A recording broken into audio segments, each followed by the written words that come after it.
Renato Gaúcho apresenta A Força do Amor.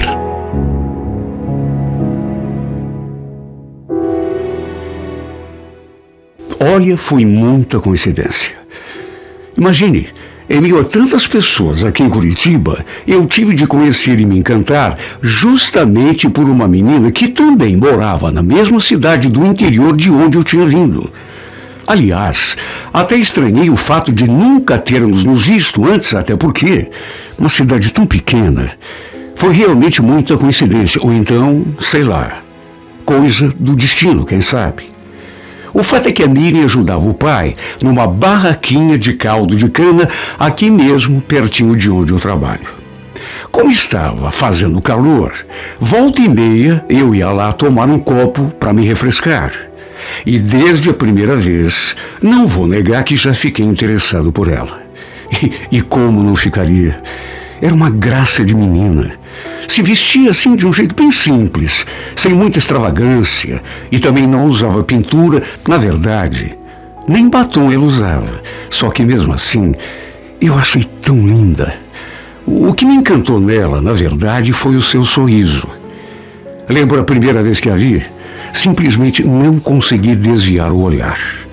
Parecia até que ela tinha um imã que me puxava. Só não me aproximei e dei mostras do meu interesse já naquele primeiro dia, porque não sabia quem ela era. E depois tem outra, né? Eu também fiquei com medo de assustar, de parecer muito agressivo. Apesar de ela ser bem mais jovem do que ele, juro que cheguei a pensar que ela fosse esposa do seu Alfredo, que era o dono da barraquinha. Em nenhum momento passou pela minha cabeça que fossem pai e filha. Inclusive, um dia, cheguei a dar uma bola fora, quando ele estava ali sozinha. Lembro que eu cheguei, pedi um copo de caldo de cana e depois brinquei com ela. Ué, cadê o seu Alfredo? Mas é muito folgado mesmo, né? Onde já se viu? Ficar em casa assistindo TV enquanto a mulher fica trabalhando nesse sol. Sabe, falei aquilo, repito, em tom de brincadeira, para descontrair, mas ela fez uma careta. O pai foi ao banco, mas já deve estar de volta. Olha como ela falou aquilo. Eu senti até um sobressalto. Pai? Mas o seu Alfredo é teu pai? Sim. Por quê? O que você achou que ele fosse? Olha, eu senti uma sensação tão boa. Repito, eu pensava que fossem marido e mulher, apesar de a Miriam ser bem novinha. A gente vê cada coisa, hoje em dia, que não duvido de mais nada. Eu sempre vi apenas os dois ali trabalhando, de modo que pensei que fossem casados. Nunca tinha me passado pela cabeça que pudessem ser pai e filha. Olha, fiquei feliz demais com aquela descoberta. Já naquele dia mesmo, eu soube que também éramos da mesma cidade. Como eu já disse, foi uma coincidência tremenda. Enquanto tomava o caldo de cana, não parei de puxar conversa. Fiz uma pergunta atrás da outra, inclusive se ela tinha namorado. E quando toda tímida, toda sem jeito, ela respondeu que não tinha, eu fiquei ainda mais animado. Fazia apenas um ano que eles estavam morando aqui, enquanto eu já tinha vindo embora para cá com os meus pais há mais de 10. Mesmo assim, achei esquisito nunca termos nos visto naquela cidade. Até porque, repito, era um lugarzinho tão pequeno. Bom, depois dessa nossa primeira conversa, a gente acabou ficando assim mais próximos. Sempre que eu ia à barraquinha, ficava puxando o assunto com ela o tempo todo. Aliás, depois que eu soube que ela era filha e não esposa do seu Alfredo, aparecia lá todo dia, às vezes até mais de uma vez, tudo para vê-la, tudo para pelo menos ficar um pouquinho com ela. Na verdade, a gente começou a se paquerar. Ela sorria para mim, eu sorria para ela. Ela fazia perguntas sobre como tinha sido meu dia, eu retribuía. Eu notava que o velho olhava de um jeito esquisito para mim de vez em quando, como que perguntando: o que você está querendo com a minha filha? Só que não falava nada, só olhava torto. Até que um dia, assim que eu estava indo embora, ele me chamou: ô Valdemar, espera um pouco. Olha, juro que nem me passou pela cabeça que ele quisesse conversar comigo justamente sobre a menina. Na hora, pensei que ele tivesse me dado o troco errado, ou então que eu ainda estivesse devendo alguma coisa. Só que não. E ele foi direto ao ponto. Olha, Valdemar, eu venho notando que você anda de olho comprido para cima da minha filha. Olha, aquilo me pegou tão de surpresa que eu acho que fiquei branco. Que isso, seu Alfredo? O senhor me conhece. Sou um cara de respeito. Para minha surpresa, no entanto, em vez de me passar um pito, ele deu assim um tapinha no meu ombro e riu. Calma, filho.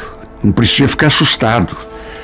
Eu só queria que você soubesse que se você realmente estiver interessado na Miriam, se estiver gostando dela mesmo, eu apoio. Olha, quando ele falou aquela frase, eu que estava até prendendo o ar, de tão tenso que fiquei, cheguei a respirar aliviado. Como assim, seu Alfredo? O senhor está querendo dizer que... Isso mesmo que você ouviu. Se você quiser namorar sério, a minha filha tem a minha permissão. Só que, tem que ser tudo certinho, tudo no respeito. Você está me entendendo? A Miriam é uma menina de ouro. Ele chegou a dizer que pelo fato de termos vindo da mesma cidade, eu devia também ser um rapaz de bem. Depois ainda falou que dava para ver que eu era trabalhador, uma pessoa de boa família, sabe, que preferia ver a filha namorando um cara como eu, para usar suas próprias palavras, do que com qualquer calçudo de cidade grande. Olha, eu não soube nem o que dizer naquela hora. Fiquei tão feliz, até por saber que, como ele mesmo disse, fazia gosto que eu namorasse a sua filha. Mas e ela? Será que ela pensava a mesma coisa? Será que também queria alguma coisa comigo? Uma coisa era ele querer, outra coisa era o que ela desejava. Só que para minha felicidade, e isso eu já descobri no dia seguinte, ela também queria. Para resumir, começamos a namorar já naquela mesma semana. Sabe, eu nem acreditei quando beijei aquela princesa pela primeira vez. Parecia até um sonho. Me senti como se estivesse flutuando, como se estivesse no paraíso. Depois ela ainda me contou que eu tinha sido o segundo rapaz que ela tinha beijado na vida. Eu sei que hoje em dia pode parecer uma coisa assim, meio estranha, até inacreditável, ainda mais sendo uma moça com 19 anos, mas não duvidei dela em nenhum momento. Bom, acho que não preciso nem dizer que naquelas alturas eu já estava irremediavelmente apaixonado. Olha, passei até a frequentar a igreja que ela frequentava no final de semana. Na verdade, eu fazia de tudo para não ficar longe da minha princesa. Às vezes, final de semana principalmente, eu até ajudava o sogrão ali na barraquinha. E foi inclusive num desses dias que aconteceu. Graças a Deus, ela não estava ali naquela tarde. Do contrário, eu tenho até medo do que podia ter acontecido com ela. Eu e o seu Alfredo já tínhamos começado a arrumar as coisas para fechar a barraquinha, quando de repente, aquele sujeito mal encarado se aproximou. Pediu um caldo de cana, aí meu sogro falou que já tínhamos fechado, e foi então que o desgraçado sacou de um revólver e apontou pro velho. Então vai me entregando a grana aí, sangue bom. E quietinho, sem dar um pio, senão eu meto chumbo nos dois. Olha, foi um susto tão grande, tanto para mim quanto pro meu sogro. Ele, aliás, ficou branco, pelo jeito. Nunca tinha passado por uma situação daquelas na vida. Ele ainda hesitou um pouco e o sujeito repetiu a ordem. Mandou o seu Alfredo lhe entregar o dinheiro. Enquanto ele abria a capanga, não sei o que me deu, mas no impulso, vendo que aquele vagabundo estava prestando atenção ao que o velho fazia, eu dei um passo assim à frente e tentei bater no seu braço para ver se conseguia tirar a arma da mão dele. Só que aí aconteceu o pior. Só deu tempo de escutar aquele estampido seco e depois disso vi meu sogro se estatelando no chão, ao mesmo tempo em que aquele ordinário de uma figa saía correndo pela rua. Olha, quando vi meu sogro com o corpo ensanguentado, caído no chão, Eu entrei em desespero, comecei a gritar, a pedir socorro. Havia um monte de gente passando ali na hora, foi aquele alvoroço. Logo se formou um mundaréu de gente ali em volta, até que alguém chamou a polícia, outra pessoa chamou a ambulância. Só que, infelizmente, naquelas alturas, o pobre do meu sogro já estava sem vida. Sabe, eu só consegui pensar nela, na minha amada, em como ela iria receber a notícia daquela tragédia. Com certeza, da pior forma possível, porque os dois eram tão apegados. Um só tinha o outro aqui em Curitiba. Ela já tinha perdido a mãe muito cedo, tinha só 11 anos, quando a mãe morreu. E agora, mais aquela desgraça. Olha, eu não sabia o que fazer para consolá-la. Ela só chorava e ficava pedindo que trouxessem o seu paizinho de volta. Eu ali, sem saber o que fazer, porque nessas horas o velório e o sepultamento acabaram acontecendo lá na nossa cidade. A família fez questão de enterrar o corpo dele ao lado do túmulo da esposa. Eu, naturalmente, ajudei no que pude. Paguei o caixão, o transporte do corpo e as demais taxas da funerária, até porque não ia deixar a Miriam na mão num momento tão doloroso, tão delicado, talvez o mais doloroso da sua vida. Até porque ela não tinha mais ninguém com quem contar. Pelo menos não aqui em Curitiba. Dinheiro propriamente eu não tinha, mas consegui um empréstimo com o meu patrão. Depois do enterro, como não podia ser diferente, a vida precisava seguir. Tínhamos de voltar para Curitiba.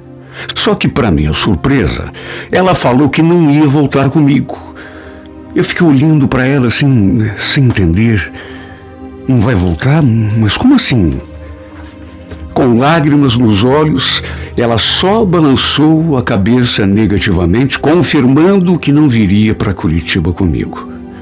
Eu ainda falei: não, tudo bem, Miriam, se você quer continuar mais um pouco aqui com os teus parentes, eu entendo. Depois eu venho te buscar, ou então eu te mando o dinheiro da passagem. Não precisa.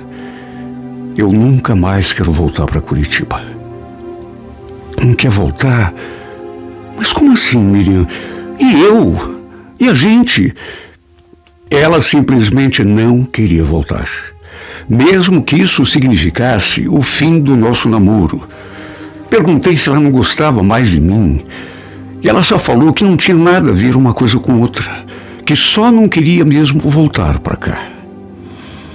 Eu ainda disse que pretendia levá-la para morar comigo na casa dos meus pais, que depois alugaria uma casinha só pra gente. Enfim, deixei claro que queria assumi-la como minha esposa. Cheguei a falar em casamento, de papel passado e tudo.